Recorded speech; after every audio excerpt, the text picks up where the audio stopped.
आज माझा इतका गोंधळ होतोय ना की काय सांगू तुम्हाला. काय झालं ते पुढे सांगतेच. आज बनवायची होती कोळंबी. त्यासाठी इथे मस्त कांदा, टोमॅटो, लसूण, मिरची, अद्रक तो मस्त असं भाजून घेतलं, वाटण करून घेतलं त्याचं. आणि त्यानंतर भांड्यात तेल टाकून घेतलं, खडे मसाले टाकले काही. आणि त्यानंतर माझ्या लक्षात आलं, जेव्हा मी वाटण टाकायला गेले तेव्हा मला कळलं की त्याच्यामध्ये जे मिक्सरचं भांड्याचं रब्बर असतं ना की तेच त्याच्यात पडलं आहे. इतका मूड ऑफ झाला ना की काय सांगू. पण ठीक आहे म्हटलं, आता काय ऑप्शन नाही आहे, आपल्यालाच करायचं आहे. मूड खराब हो नाही हो.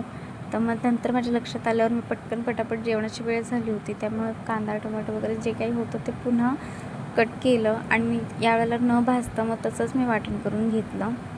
नंतर पुन्हा मग त्याच्यामध्ये तेजपत्ता टाकला, केलेलं वाटण टाकलं, ते छान तेल सुटेपर्यंत परतून द्यायचं आहे. आणि त्यानंतर ना इथे मी हा पण शॉट घ्यायला विसरले की लाल तिखट मसाले वगैरे जे आपण सगळे टाकतो ना, तो शॉट घ्यायलासुद्धा मी विसरले होते. आज इतकी गडबड का होत होती माहीत नव्हतं, पण होत होती. तुमचंही असं कधी होतं का, मला ते सुद्धा कमेंट करून सांगा. आणि मग मी शॉर्ट नसेल घेतलं तरी पण मी सांगते, लाल तिखट टाकलं होतं मी. त्यानंतर सुकी मसाले असतात, धना पावडर, जिरा पावडर, त्यानंतर एक चिकन मसाला असतो तो टाकला होता, मीठ टाकलं होतं. ते मसाले छान परतून घ्यायचे आहेत तेल सुटेपर्यंत. त्यानंतर त्याच्यामध्ये कोळंबी ॲड केली आणि आपल्या आवश्यकतेनुसार जेवढं पाणी लागतं, तुम्हाला कन्सिस्टन्सी कशी हवी आहे त्यानुसार तुम्ही पाणी टाकू शकता. तेवढं पाणी टाकलं, छान मस्त कोथिंबीर टाकली आणि त्यानंतर झाकण लावलं.